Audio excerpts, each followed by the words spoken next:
Despite winning the Canadian Grand Prix, Red Bull still left there with a sour taste in their mouth and a slightly lighter wallet. Was Checo's incident and subsequent punishment not tough enough, or was he just thrown to the lions? In my mind, I whisked myself back to 2008 when the infamous Crashgate occurred, when Nelson Piquet Jr. smacked into the barriers at the first Singapore Grand Prix to enact a safety car, meaning that his teammate Alonso could then stop and then get himself up to victory from the back of the pack.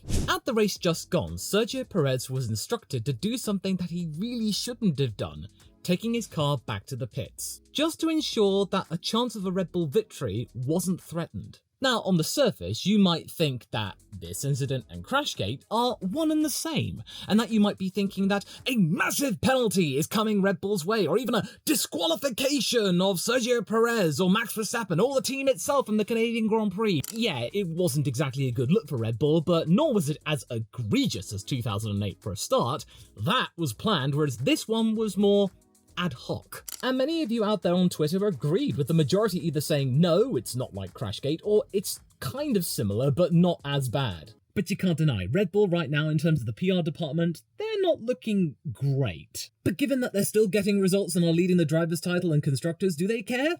Probably not. What's the big deal, you might be saying? Checo was able to get back to the pits under his own steam, so there's no issue, yeah? Well, you see, there is a very big difference, because the damage that Checo sustained is far different to, say, maybe a little bit of bodywork at the front falling off, or your front wing being majorly damaged. Because if you look at what happened to Checo's rear structure, it's hanging on for dear life. A lot of it's already gone, and there are bits and pieces coming off at a record rate down the straight going between turn 6 and turn 8. And according to the sporting regulations, you are supposed to, when your car has serious mechanical difficulties, stay off the track. As a result of Checo following orders, it's now resulted in the stewards getting in on the action after the chaos of the safety car caused by Carlos Sainz and Alex Albon, and then them being handed down a penalty. The team infringing on Article 26.10, which does say, if a driver has serious mechanical difficulties, he must leave the track as soon as it's safe to do so.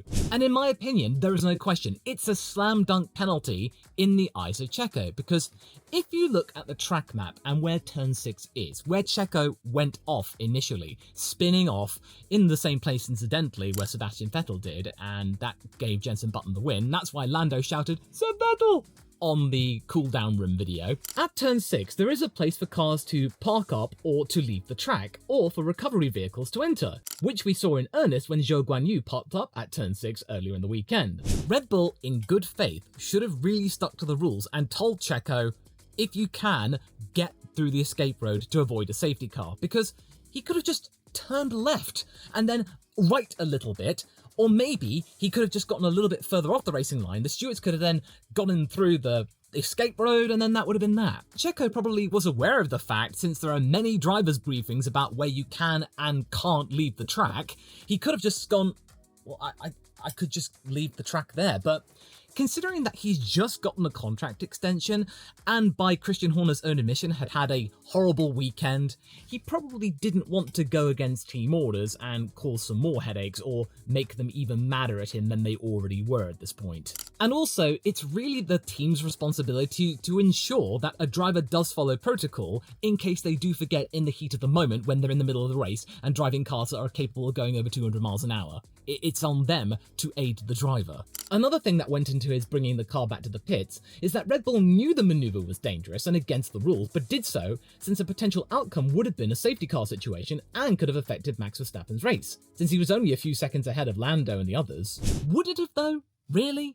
Like I just said, Checo could have easily just turned the car left, escaped the track, left the track as the rules say, and then that would have been it. No safety car. At worst, it would have been maybe a double waved yellow for maybe 30 seconds, a minute or so. And if he had chosen to get back on the track and park up at turn 8 perhaps, where the escape road is even easier to access, then it might have triggered maybe a virtual safety car whilst the debris was investigated and cleared. Sure, it would have been annoying for a VSC to have been enacted, but it wouldn't have neutralized the race in the way a safety car did. Max Verstappen would have still been a fair bit ahead of Lando, and then the race would have continued after a couple of minutes when all the debris would have been been cleared. And then Checo wouldn't have received a 3-place grid drop for the Spanish Grand Prix through him simply following orders. It's not like he made the call himself to come back to the pits. And yes, granted, there was a safety car issued not long after that incident anyway, and that did change the course of the race in allowing both Mercedes cars to pit and put on fresh tyres to perhaps leap past the McLarens, or at least one of them. But Will Buxton's now deleted comment did spark some debate in the whole Red Bull going against the rules dealy, and what the FIA instructs drivers to do, and conducting themselves ultimately, in his view, in an unsportsmanlike manner. What Red Bull did, that is unsportsmanlike behaviour. Not that weird situation where Lando was called unsportsmanlike due to the fact that, he caused a gap behind the safety car, which was downright egregious. Even he was confused and actually kind of insulted and hurt by it. Okay, you might be thinking that all of us getting in a stink about, some bits of debris on the track and, Checo not being allowed to get back to the pits, that, it's a storm in a teacup, it's health and safety gone mad. Nobody got hurt, so what's the problem? Well, the thing about that is that at that time, nobody knew for sure the extent of the damage that had been inflicted on Checo's car. Yes, of course, the rear wing was not in good nick, but other components might have either fallen off or were in the process of falling off. If they had come off at high speed, it could have easily caused damage to the cars behind Checo, which at the time included Gasly, the 2 Hasses, and Bottas. Had they been right behind Checo and not gotten out of the way of potential debris, it could have easily damaged their front suspension, caused a puncture, or maybe caused their brake ducts to be clogged up by resulting carbon fibre or something. And thankfully, we don't have to worry about the drivers being struck themselves, since we now have the halo, which Felipe Massa probably wishes he had back at the 2009 Hungarian Grand Prix, when, in a similar incident, a spring came off the brawn of Rubens Barrichello, struck Felipe Massa in the head, and resulted in him being benched for the rest of the 2009 season. Yes, these are all hypotheticals, I will admit, but at that time, nobody knew for sure what was going to happen. There could have been a catastrophic failure of the rear diffuser. The rear wing could have failed entirely and just spewed itself all over the track. Thankfully, for the most part, it did stay on the car as it got back to the pits, but nobody was certain as to the process of failure. You could play the health and safety card, but rules are rules, and Red Bull ignored them to protect Max Verstappen at the expense of their other drivers' next race. It means that if Checo does come back strong at the Circuit de Catalunya, it won't matter. Say, for example, he has an absolute blinder of a Saturday. In qualifying, he gets on pole by, say, 2, 3, 4 tenths of a second, eclipsing everybody else. It won't matter. He'll be either sent down to 4th or 5th place if he's on the front row with Max, for example. It's something truly baffling that they would compromise Checo this way. Especially since we've got McLaren in the middle of an uptick and the impending and rushed forward upgrades that Ferrari plan to install for the Spanish Grand Prix. These teams are responding and ensuring that Max Verstappen does not get away that easily.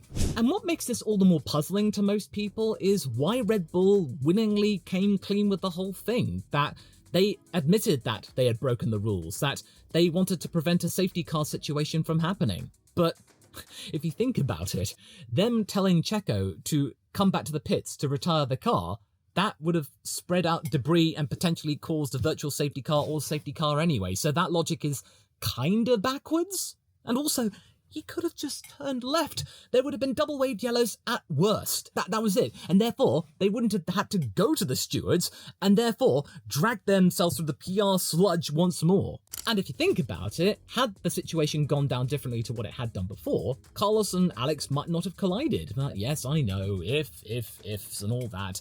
Every hypothetical has now been rendered meaningless thanks to Max Verstappen's Miami comment. But now that I'm thinking about it, maybe one reason was just simply down to expedience. Because think about it. If Checo had parked the car around at turn 6, it would not have been collected or sent back to the Red Bull garage until after the race, or maybe a couple of hours after that.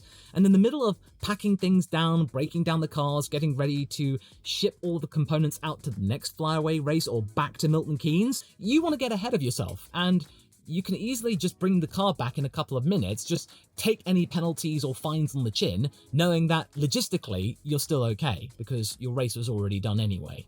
And you know what? It reminds me of a similar situation that happened back in 2019 at the Japanese Grand Prix, this time surrounding Ferrari and Charles Leclerc. Leclerc collided with Lewis Hamilton and got a similar fine and penalty to what Checo would have received had he been able to continue instead of getting the grid drop since he ultimately DNF'd. But there are some key differences here though, because first off, Leclerc's rear wing wasn't damaged, it was his front wing, which is a lot more easy to maintain, and you can easily get back to the pits with a broken front wing, you just have to drive a little bit more slowly. And also, Ferrari were following the rules originally, and they did tell Charles to come in, but Leclerc ignored the order because he thought that the performance hadn't been affected all that much, that, oh, it was fine, because if you think about it, even back in 2019, you could not see the full extent of any damage on the front wing because, well, it's down on the front wing, it's down below, you can't see it. If the car didn't feel any different, then you would have thought then your car was fine. But Ferrari could see that it was an issue, and they still should have given the order anyway, and told Charles later that they had to. Then, due to all of that stuff, it resulted in him getting a penalty, Ferrari admitting that, yeah, we probably should have just stuck to our guns and told Charles to come in anyway. They got a fine, they got a 10-second time penalty, and that was that. But at the time, Charles was annoyed by the instruction, and he thought there were no ill effects. Yeah, tell all that to Lando Norris, Charles. Because of all of that, it caused his brake ducts to be clogged, them failing, overheating, and his race being totally and utterly compromised, which is the point. If you leave carbon fibre on the track, it could affect another driver or car. I don't think any driver up and down the grid would want their brakes to fail, catch fire, or worse, explode on them. It does make you wonder though. How come Esteban Ocon's Monaco action yielded a greater than usual penalty, whereas Red Bull's blatant disregard for the rules the governing body of F1 had imposed for safety reasons got the standard grid drop penalty? Accidentally breaking the rules is one thing, or the driver going against your original orders, but to flagrantly disregard the rules for the betterment of another driver and to ensure that a safety car doesn't happen, even though a safety car did happen anyway, that should surely make the stewards go, well, wait a minute, you're just disrespecting the rules that we put in place, so yeah, 5-place grid drop penalty for you, matey. And then also a bigger fine than €25,000. Or, if you're Max Verstappen, it's just lightly touching a rear wing instead of fully on grabbing it. The only way I can see them getting away with that and not getting a bigger grid drop or bigger fine is down to the fact that they came clean and declared what they did instead of not declaring it. It's not like the team was trying to cover anything up or anything or try and deflect things because of all of the other carnage that was going on. They said something clearly on the radio to tell Checo to come back to the pits, even though it was against the rules. And had they not revealed that and the stewards found that on their own volition through all of the evidence, or they tried to say, oh, for another reason, that's why we did it, or something like that, and not just come clean outright, then a bigger penalty would have been ensued, or even worse. But then you've just got to think about Checo here. A 3-place grid drop seriously adds to your woes and your inability to be effective in trying to justify your contract extension that had just been penned a few days prior. Had Checo's damage not been as severe, and say maybe another part of his car was damaged, and they brought him back to the pits, he would have had a 10-second time penalty or something like that, as well as the extra time it would have taken to repair or replace the part. They could have wheeled him in, replaced the rear wing, sent him back a few laps down, then they could have changed his tyres again, adding 10 seconds to the pit stop to comply with the penalty, which would have come through from the steward since Red Bull knew that what they had done was wrong, send him back out and then retire him the following lap. As you can probably imagine, there is a lot to unpack from what I just said, but is it any different to what happened at the Japanese Grand Prix last year? Red Bull basically doing the same thing of what I just said? In order to avoid a grid drop for the following race, Checo endured a 41-minute pit stop. They went to great lengths to not compromise the Qatar Grand Prix for Checo, and that loophole has not been closed by the FIA as of now, so why didn't they just try and repeat it? Well, I mean, on the surface, it would have been quite embarrassing for Red Bull to pull the same stunt twice in 9 months or so, but what does it matter to them if they get the desired result and Checo has every opportunity possible to dazzle everybody at the Spanish Grand Prix instead of potentially getting provisional pole and then losing it? Well, let's be real. I'm not an official FIA steward. I know, shocking. And I may be British and a professional yapper on top of a ladder, but I think this whole thing might be down to potentially 3 things, aside from the expediency point that I mentioned earlier. One reason could be that last year, Checo was in a light battle with Lewis Hamilton for second place in the championship, and sure, the grid drop would not have mattered since Checo qualified 13th at the Qatari Grand Prix anyway, and then came away with only 1 point to his name throughout the entire weekend, But the decision at the Japanese Grand Prix was to ensure that his next Grand Prix was not compromised. Ultimately, they were trying to ensure that Checo did the deed and got the double, the clean sweep that Christian Horner had seen elude him for the longest time since he became the boss of Red Bull Racing. He holds that in such high regard, he even mentions it as part of the reason why Checo was kept on for that little bit longer. Right now, with Checo 5th in the championship, there is no urgent need to mitigate grid drops, and at that moment, Max needed all the help he could get to stay ahead at the Canadian Grand Prix since the McLaren and Mercedes cars were genuinely quick. And also, a self-inflicted safety car, that would have been really embarrassing for them. A second reason could be simply a logistical issue, that they didn't have any fully functional and built rear wings to hand, that they would have had to build one from scratch, like for like, to the same specification that Checo had installed for the Grand Prix. Okay, that might have taken maybe 10 to 15 minutes or so, and surely Red Bull would have had some spares knocking around, but that would have still been enough for him to come out and be able to end the race on their own terms. Maybe Red Bull would have come clean to the stewards that they had done something bad and then got the penalty. They could have served it, getting that time penalty out of the way, so that means he would have been clean for the Spanish Grand Prix. Or maybe, perhaps, Red Bull thought that they might have gotten away with it. The resulting carnage of Sainz and Albon was a very major distraction, and the cleanup operation for getting rid of Albon's stricken car, as well as any other debris that might have been stricken all over the track, maybe caused by Sainz to any unwitting steward or marshal out there, might have been enough for maybe the FIA to look the other way or not notice that it even happened. Sainz doing a really good job there of introducing himself to his potential future team by costing them hundreds of thousands of dollars in repairs. Smooth, Carlos, smooth. In the end, we'll probably never know the truth, but the fact is though, Red Bull did break the rules and they knew they had done so, but at least they came clean. All at the cost of their second driver's next race. What this does tell me though, below the surface, is that Sergio Perez is not held as in high regard as he was, say, a couple of years ago, when he got his first contract extension all the way through to this year. At that time, Red Bull were sitting relatively pretty.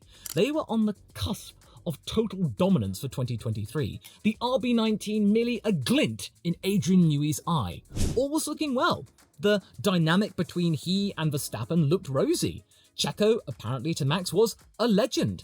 Sergio could do no wrong, he was doing the business. And even though they hadn't won the Constructors in 2021, they were still looking like a very healthy combination. Things were looking up. He had loads of sponsorship money, he was bringing in a lot of attention from the Western Hemisphere, all was well. Now though, in 2024, things don't look quite as harmonious for Checo and the Red Bull board. It's quite clear that Christian Horner kept Sergio around because he is lucrative, he brings a lot of attention from the Western Hemisphere still, but also he's loyal, and he needs loyalty, Christian, in the middle of a power struggle, which he has probably most likely come out on top of, and yeah, Checo is probably not the first choice for many senior Red Bull staff members, or even Helmut Marko, because supposedly he was in talk Helmut with Carlos Sainz, and then Christian Horner got involved, and then probably put an end to any discussion other than Checo.